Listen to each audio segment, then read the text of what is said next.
Morning students, मैं doctor तृप्ति विजयवर्गीय अपने YouTube channel पर आप लोगों का वेलकम करती हूँ। आज मैं आपको बताने वाली हूँ कंज्यूमर बाइंग में किस तरीके से साइकोग्राफिक्स और डेमोग्राफिक्स फीचर्स का बहुत बड़ा इम्पैक्ट पड़ता है कंज्यूमर के बाइंग पर। तो अगर इनका इन्फ्लुएंस क्या आता है ये देखना है तो उससे पहले ज़्यादा ज़रूरी है कि ये टर्मिनोलॉजी कहती क्या है, इसको समझ लें। साइकोग्राफिक क्या होता है और डेमोग्राफिक क्या होता है और किस तरीके से ये दोनों चीज़ें रिलेट करती हैं या ये दोनों कैसे एक दूसरे से अलग होती हैं, ये सारी चीज़ें हमें समझना ज़रूरी है। Let's start the video. Okay, चलिए हम बात करते हैं साइकोग्राफिक्स की। साइकोग्राफिक और डेमोग्राफिक। साइकोग्राफिक क्या है वो ये सारी चीज़ें हैं और डेमोग्राफिक क्या है वो ये सारी चीज़ें हैं। इन सबको पढ़ेंगे, पहले इनका मतलब समझ लेते हैं। साइकोग्राफिक क्या है? देखो, साइकोग्राफिक एक स्टडी है जिसके अंदर हम एक व्यक्ति के व्यक्तित्व को, उसकी वैल्यूज़ को, उसके ओपिनियंस को, उसके एटीट्यूड्स को, उसके इंटरेस्ट को, उसकी लाइफस्टाइल को इंक्लूड करते हैं। एक व्यक्ति किस व्यक्तित्व को फॉलो कर रहा है, किस लाइफस्टाइल को फॉलो कर रहा है, उसके आइडियाज़ क्या है, एटीट्यूड्स क्या होता है, ये सारी चीज़ें मिल के उसको साइकोग्राफिक्स बनाती है। इसका मतलब हम ये कह सकते हैं साइकोग्राफिक, अगर ये शब्द तोड़े तो ग्राफ क्रिएट करती है ये, जो कि हमारे मानस पर होता है। साइकोग्राफिक में हम वो स्टडी करते हैं कि एक व्यक्ति के मानस पर किस तरीके से ग्राफ क्रिएट होता है इन सब चीज़ों के इन्फ्लुएंस से। ये सारी चीज़ें इंटरनल होती है। देखो, हमारी लाइफस्टाइल हम बाहर से देख तो सकते हैं, पर लाइफस्टाइल का असर मेरे मानस पर क्या आता है, मेरे एटीट्यूड का असर मेरे मानस पर क्या आता है, या मेरे आइडियाज़ या मेरे इंटरेस्ट का असर मेरे मानस पर क्या आता है, इसको आप देख नहीं सकते, इसको आप कम ज़्यादा नहीं कर सकते। फिर भी इसको स्टडी करना पड़े तो सोचो ये अपने आप में कितना चैलेंजिंग होगा। तो साइकोग्राफिक एक्चुअली यही है। ये बहुत ही साइकोलॉजिकल और बहुत ही डेप्थफुल एनालिटिकल कहना चाहिए ब्रांच ऑफ साइंस है, जिसमें एक मार्केटर को भी इसमें भी परफेक्ट होना पड़ता है। तो यूं कह सकते हैं कि साइकोग्राफिक के जरिए एक मार्केटर कंज्यूमर के मन में चलने वाली भावों को समझने की कोशिश करता है। इसमें क्या होता है, रिसर्च किया जाता है और इस रिसर्च का फोकस होता है कि हम IAO वेरिएबल्स को पकड़ सके। IAO वेरिएबल्स, ये देखो यहाँ लिखा है मैंने, IAO वेरिएबल्स क्या होते हैं? IAO variables, attitudes, interest and opinions. I stands for interest, A stands for attitudes and O for opinion। किसी एक व्यक्ति के किस तरह के रुचि है, किस तरह का उसका एटीट्यूड है, वो लोगों को, चीज़ों को किस नज़रिए से देखता है एंड उसके क्या राय है, क्या विचार है, क्या मत है, इसको IAO एनालिसिस कहते हैं। और इसी से हम किसी व्यक्ति के ऊपर रिसर्च करते हैं। इसमें हम चाहे एक व्यक्ति मान लो, चाहे कम्युनिटी मान लो, चाहे एक ऑर्गेनाइजेशन मान लो, उसको हम मार्केटिंग पॉइंट ऑफ व्यू से, डेमोग्राफिक पॉइंट ऑफ व्यू से, उसके opinion research point of view से, उसकी social research point of view से हम इस पर काम करते हैं। ठीक है, तो इसको ये कह सकते हैं कि ये डेमोग्राफिक वेरिएबल्स के साथ कंट्रास्ट का काम करता है। ये कहना चाहिए कि डेमोग्राफिक जो वेरिएबल्स होते हैं, अब डेमोग्राफिक वेरिएबल्स क्या होते हैं ये समझो। जब भी किसी वेरिएबल को हम पॉपुलेशन से रिलेट करेंगे वो डेमोग्राफिकल होता है, और जब हम किसी ज्योग्राफिकल से रिलेट करते हैं वो ज्योग्राफिकल वेरिएबल्स होते हैं। किसी भी व्यक्ति के साइकोग्राफिक्स पर डेमोग्राफिकल और ज्योग्राफिकल, इन सारी चीज़ों का बहुत असर आता है। तो हम ये कह सकते हैं डेमोग्राफिकल फीचर्स या variables are the part of the psychographics. ये पार्ट है, इसकी वजह से साइकोग्राफिक फ्रेम होती है। तो डेमोग्राफी भी हम पढ़ेंगे और साइकोग्राफी भी पढ़ेंगे। तो ये कहा जा सकता है किसी के व्यक्ति के बिहेवियर पर ना केवल डेमोग्राफिक, ना केवल जियोग्राफिकल, बल्कि साइकोग्राफिकल भी बहुत ज़्यादा चीज़ों का असर आता है। ठीक है, अब शुरू करते हैं इसमें क्या क्या चीजें शामिल है देखो, पर्सनैलिटी शामिल है, वैल्यूज शामिल होते हैं, जैसे AIO मैंने वेरिएबल्स कहा वो शामिल है, लाइफस्टाइल शामिल होती है और सेल्फ इमेज शामिल होती है। मैं अपने आप को किस नज़र से देखता हूँ, मैं अपने आप को इंटेलिजेंट मानता हूँ या मैं अपने आप को डफर मानता हूँ, मैं अपने आप को लूजर मानता हूँ या मैं अपने आप को सक्सेसफुल मानता हूँ, ये चीज़ का बहुत ज़्यादा असर आता है, सेल्फ इमेज का बहुत ज़्यादा असर होता है हमारे साइकोग्राफिक्स पर। और मेरी पर्सनैलिटी, मेरी लाइफस्टाइल, इन सारी चीज़ों का बहुत असर आता है। अगर मैं डेमोग्राफिक की बात करूंगी तो डेमोग्राफिक में एक पॉपुलेशन से रिलेटेड सारे वेरिएबल्स आएंगे, जैसे एक व्यक्ति की एज, उसका जेंडर मेल है फीमेल है, रेस क्या है, लोकेशन उसकी क्या है, उसके एम्प्लॉयमेंट स्टेटस का भी बहुत ज़्यादा असर आता है। आज मैं 1,00,000-2,00,000 रुपए महीने का कमा रहा हूँ तो मेरा एक अलग डेमोग्राफिकल स्टेटस होगा, और अगर मैं अभी 5,000 रुपये महीने का कमाता हूँ तो मेरा डेमोग्राफिकल स्टेटस अलग होगा। मेरी बाइंग कैपेसिटी, मेरे बाइंग इंटरेस्ट में बहुत ज़बरदस्त अंतर होगा मेरे एम्प्लॉयमेंट स्टेटस का। मैं अगर एक मैनेजरल पोस्ट पे हूँ तो मैं क्या करूँगा, एक क्लैरिकल पोस्ट पे हूँ तो मैं किस तरह के इंटरेस्ट क्रिएट रखूँगा।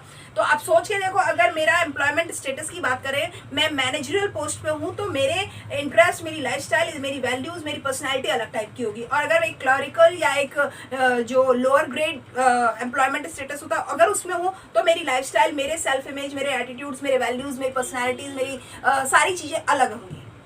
तो एम्प्लॉयमेंट स्टेटस का असर मेरे साइकोग्राफिक्स पर आ रहा है ना, मेरी एज का असर मेरी साइकोग्राफिक्स पर आ रहा है, मेरे जेंडर का असर मेरे साइकोग्राफिक्स पर आ रहा है, तो ये इंटर रिलेटेड भी है और दोनों अलग भी हैं। यही हमारी आज की क्लास का फोकस है, और ये इनकी इंटरडिपेंडेंसी और इनकी डिफरेंस, ये बहुत बड़ा सब्जेक्ट मैटर है एक मार्केटर के लिए, कि किस समय वो इनको इंटर रिलेट करके इनको अपने प्रोडक्ट या सर्विस के लिए कैप्चर करे, और किस तरीके से इनका अंतर बना करके और किस तरीके से ये अपने कस्टमर को उसको अपने शीशे में उतारे ताकि उसे अपने फेवरेबल रिजल्ट्स मिल सके। तो इस बात को समझ करके हम ये समझ सकते हैं कि साइकोग्राफिक्स है जो और डेमोग्राफिक्स है ये बहुत ज़्यादा असर डालते हैं। अगर मैं बात करूँ साइकोग्राफिक में सोशल क्लास का बहुत असर आता है। अब सोशल क्लास बहुत सारी तरीके की हो सकती है। सोशल क्लास अपर क्लास है, मिडिल क्लास है, लोअर क्लास हो सकती है। लाइफस्टाइल की बात करें तो स्मोकर हो सकते हैं, कोई डिपेंडेंट पर्सन हो सकते हैं, कोई कैजुअल्स हो सकते हैं, कोई बहुत केयरफुल होते हैं। हर एक की अपनी लाइफस्टाइल है। एक पर्सनैलिटी की अगर बात करेंगे तो सेल्फ कॉन्फिडेंट हो सकते हैं, कुछ लोग इम्पल्सिव होते हैं, कुछ लोग स्टेटस कॉन्शियस होते हैं। बहुत फर्क पड़ता है कि अरे हम तो इस स्टेटस के हैं तो इसमें तो ज़रा भी हमारे कमी आनी ही नहीं चाहिए। तो इस तरीके की पर्सनैलिटी वाले लोग होते हैं। तो इस सारी चीज़ों का असर हमारे आता है हमारी साइकोग्राफिक्स पर। तो चाहे पर्सनैलिटी कह लो, अब पर्सनैलिटी की बात कहोगे तो इंट्रोवर्ट भी होते हैं, एक्सट्रोवर्ट भी होते हैं, हाईली डिटरमाइंड भी होते हैं, ऑथोरिटेरियन भी होते हैं, सोशलेबल भी होते हैं, मोटिवेटेड भी होते हैं, पावरफुल भी होते हैं। बहुत तरह की पर्सनैलिटी होती है। बहुत लिबरल भी लोग होते हैं, बहुत जॉली पीपल होते हैं, बहुत सिंसियर, बहुत सीरियस नेचर के लोग होते हैं। ये सारी पर्सनैलिटी है। कुछ लोगों के फेस पे रिजिडनेस रहती है, स्टिफ होते हैं, कुछ लोग बहुत इजी मतलब फ्लैक्सिबल पर्सनैलिटी वाले होते हैं। तो ये सारी चीज़ें साइकोग्राफिक्स पर डायरेक्ट असर डालती हैं। ये बात समझ में आई? तो चाहे हम लाइफस्टाइल की बात करो, सोशल क्लास की बात करो, ओपिनियन की बात करो, इंटरेस्ट की बात करो, पर्सनैलिटी की बात करो, ये सारी चीज़ें साथ में उनकी location, race, gender, age, employment status, ये सारी चीज़ें असर डालती है। तो हम क्या कह सकते हैं इनके बारे में? जब ये सारे वेरिएबल्स हमने पढ़ लिए तो हम ये कह सकते हैं, अगर साइकोग्राफिक की बात करें तो ये कि इंटेंजिबल कैरेक्टरिस्टिक्स होती है जो कि एक व्यक्ति की हो सकती है। साथ में ये एक विंडो है, एक जरिया है, एक खिड़की है किसी भी व्यक्ति के अंदर झांकने के लिए, ताकि to drive buying behave from different several angles, ताकि हम बाइंग बिहेवियर को डिफरेंट सेवरल एंगल से हम देख सकें और उसको हम अपने हिसाब से अपने फेवर में मोल्ड कर सकें। अगर मैं बात करूं डेमोग्राफिक की तो ये कहता है it describes the historical changes in population over time. समय के साथ साथ पॉपुलेशन में जो एक बदलाव हुए होंगे उसको डिस्क्राइब करता है demographical, and it is used widely in public opinion, polling and marketing. ये वहाँ ज़्यादा यूज होता है, चाहे मार्केटिंग में कह लो, चाहे पोलिंग में कह लो, वहाँ पे ये बहुत ज़्यादा यूज होता है। अब आप एक बात देखो, ये एक मैंने चार्ट बनाया है, यहाँ पे मैंने कहा अगर सोशल क्लास की बात करेंगे तो 100% को अगर हम बांटें तो हम 4 सेक्शंस में बांट सकते हैं। सोशल क्लास की बात कर रहे हैं। अगर मैं अपर सेक्शन की बात कहूँ तो हमारी पूरी पॉपुलेशन का ओनली 14% जो होता है वो अपर क्लास को डिनोट करता है, यानी 14% लोग जो हैं हम अपर क्लास में मान सकते हैं, जो लग्जरियस लाइफ को फॉलो करते हैं। अगर मिडिल क्लास की बात करूं तो 34% पीपल जो हैं वो मिडिल क्लास को फॉलो करते हैं। 38% वो होते हैं जो वर्किंग क्लास होती है, यानी रोज का काम करते हैं, रोज पानी पीते हैं, रोज कुआं खोदते हैं, वो वाला टाइप, तो वो 38% है। और 16% उससे भी ज्यादा नीचे जो कि लोअर क्लास कहा जा सकता है, ऐसे लोग 16% है। तो ये जो सोशल क्लास है ये अपने आप का जो सेग्रीगेट किया है ना इसको, इसी से हमें समझ में आता है कि बहुत सारी तरह के जो सोशल क्लासेस होते हैं उनकी सोच, उनका जेंडर, उनका पर्सनैलिटी, उनकी लाइफस्टाइल, ये सारी चीज़ें उनको अलग तरीके से बिहेव करवाती है ना। तो ये जो सारी चीज़ हमें जब समझ में आ जाती है तो अब समझो कि इसका इन्फ्लुएंस कैसे आता है हमारे बाइंग पर, इसका इन्फ्लुएंस कैसे आता है। तो जरा ये बात समझिए आप कि अगर मैं ये बात कहूँ कि इन दोनों के अगर अंतर की बात करेंगे ना, तो आप एक मिनट के लिए ये सोचो कि डेमोग्राफिक की बात करूं तो ये एक एक्सटर्नल फीचर होता है जिसको हम ऑब्जर्व कर सकते हैं, जबकि साइकोग्राफिकल एक इंटरनल फीचर होता है जिसको केवल आइडेंटिफाई कर सकते हैं, हम मेजर नहीं कर सकते, हम केवल आइडेंटिफाई करते हैं। आगे बात सुनो, डेमोग्राफिक क्या कहता है, हमारे लोग कौन हैं, हु पीपल आर, और साइकोग्राफिक कहता है व्हाई पीपल आर, ऐसे क्यों हैं लोग, लोग कौन है वो तो डेमोग्राफिक बताएगा, लेकिन ऐसे वो क्यों है इस बारे में वो साइकोग्राफिक बताता है। तो ये जो अगर आपको अंतर समझ में आ गया ना, तो भी आपको डेमोग्राफिक और साइकोग्राफिक के कॉन्सेप्ट को समझने में सहायता मिलने वाली है। एक और बात करते हैं, अगर हम सेगमेंट करने के इसके बेसिस की बात करेंगे ना, तो हम ये कह सकते हैं अगर डेमोग्राफिक को हम एज से, रेस से, जेंडर से, इनकम से, नेबरहुड से, रिलीजन से वगैरह वगैरह कई कारणों से अगर हम बांट सकते हैं, तो साइकोग्राफिक को हम एटीट्यूड से, वैल्यूज से, लाइफस्टाइल से, मोटिवेशन से, ओपिनियन से, नीड्स से वगैरह वगैरह से बांट सकते हैं। अगर बात करें कि मेजरमेंट की, तो मेजरमेंट में भी ये कहता है कि जो डेमोग्राफिकल है वो क्वांटिफिएबल है, इसको हम काउंट कर सकते हैं और इजी टू कैटेगराइज, हम इसे श्रेणी में भी बांट सकते हैं। लेकिन साइकोग्राफिक में हम इसे ना तो काउंट किए जा सकते हैं, ना ही हम इसे कैटेगरी में बांटते हैं। इसमें क्या होता है, हम केवल इसको समझ पा सकते हैं, इसको हम समझ पाते हैं कि ये क्या कहना चाहता है। तो ये एक चीज है कि हमें समझ में आना चाहिए कि ये क्या कह रहा है ना। और आगे की एक और बात कहते हैं, अगर हम कहें मेजरमेंट की बात कर लेते हैं, तो कह सकते हैं कि क्वांटिफिएबल तो ये है ही है, और वो जबकि है उसको हम केवल काउंट नहीं कर सकते, उसको हम केवल अंदाजा लगा सकते हैं। और जो डेमोग्राफिकल होता है ये केवल डेटा के लिए या डिटेल को कलेक्ट करने के लिए यूज किया जाता है, जबकि उसकी डेप्थ को अगर पता लगाना हो तो साइकोग्राफिक्स पे काम किया जाता है। ये रिसर्च में बहुत बड़ा सपोर्ट करते हैं, चाहे डेमोग्राफिकल कह लो चाहे साइकोग्राफिकल कह लो। और अब बात करते हैं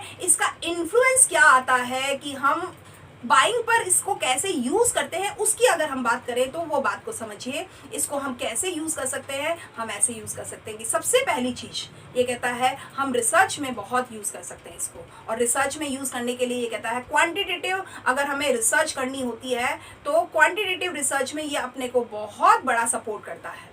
क्वांटिटेटिव रिसर्च में ये टूल्स का काम करता है जिसमें हम कस्टमर के सिचुएशन के कई डायमेंशंस को पकड़ सकते हैं और हम ये पता लगा सकते हैं कि हमें किसी भी प्रोडक्ट को या सर्विस को मार्केट में अगर बेचना है तो हमें किन चीज़ों पर ध्यान देना होगा। अब अगर दूसरी और चीज़ों की बात करेंगे तो हम ये कह सकते हैं कि अगर थोड़ा सा देखते हैं स्टेक होल्डर्स की बात करें, किन किन लोगों का इसमें इंटरेस्ट जुड़ा हुआ है, अगर परचेज इफेक्ट्स जो कस्टमर्स पे आते हैं उनकी अगर बात करें, या सोशल क्लास पे किस तरीके का असर आता है, या वैल्यूएबल इंफॉर्मेशन को हमें अगर गैदर करना हो तो हमें ये डेमोग्राफिक और जो साइकोग्राफिक्स है ये बहुत बड़ा सपोर्ट कर सकते हैं। इसके अलावा अगर बात करेंगे कि अगर हमें क्लासेस के बारे में, जैसा कि अभी मैंने कहा कि सोशल क्लासेस होते हैं, इन सब के बारे में अगर हमें पता करना हो तो ये सारी चीज़ें हमें बहुत असर करती हैं, फ़र्क डालती हैं और हमें बहुत फ़ायदा भी देती है।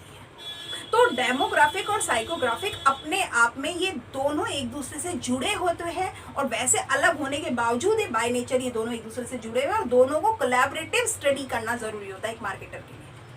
तभी वो अपने मार्केट में कंज्यूमर के मानस को पकड़ के अपनी चीज़ों को बेचने में सफल हो सकता है। ये इसलिए बहुत बड़ा रोल प्ले करती है। तो उम्मीद करती हूँ आज आपको ये डेमोग्राफिक और साइकोग्राफिक जो कंसेप्ट है ये समझ में आई होगी, और इसका बाइंग पर किस तरह का इन्फ्लुएंस आता है ये सारी चीज समझ में आई होगी। आज की क्लास के लिए इतना ही। Thank you and keep watching my videos regularly. Thank you बच्चों।